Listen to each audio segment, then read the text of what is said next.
یا رسول اللہ کہ اللہ کے نبی کیا اس وقت ہماری تعداد کم ہوگی؟ تو اللہ کے نبی جواب دیتے ہیں کہ بل انتم یومئذ کثیر، کہ اے میرے صحابہ اس وقت تمہاری تعداد بہت زیادہ ہوگی۔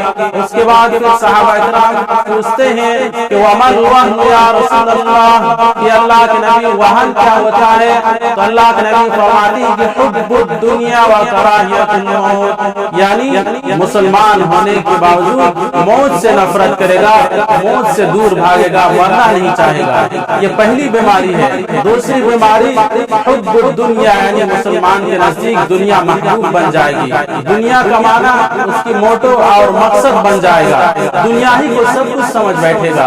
اس لیے میرے بھائیوں، آج مسلمانوں کی زندگی کو دیکھیں کہ صبح سے لے کر شام تک اس کے ذہن و دماغ میں صرف نہیں رہتے ہیں کہ کس طریقے سے ہم دنیا کمائیں، کس طریقے سے ایک دوسرے سے آگے بڑھیں، اور ہم میں سے یہ بھی شکایت کرتے ہیں کہ ہم اقلیت میں ہیں، ہماری تعداد کم ہے۔ تو میں ان لوگوں سے پوچھنا چاہتا ہوں کہ ہماری تعداد اکثریت میں کب تھی؟ کیا ہم بدر میں، احد میں اکثریت میں تھے؟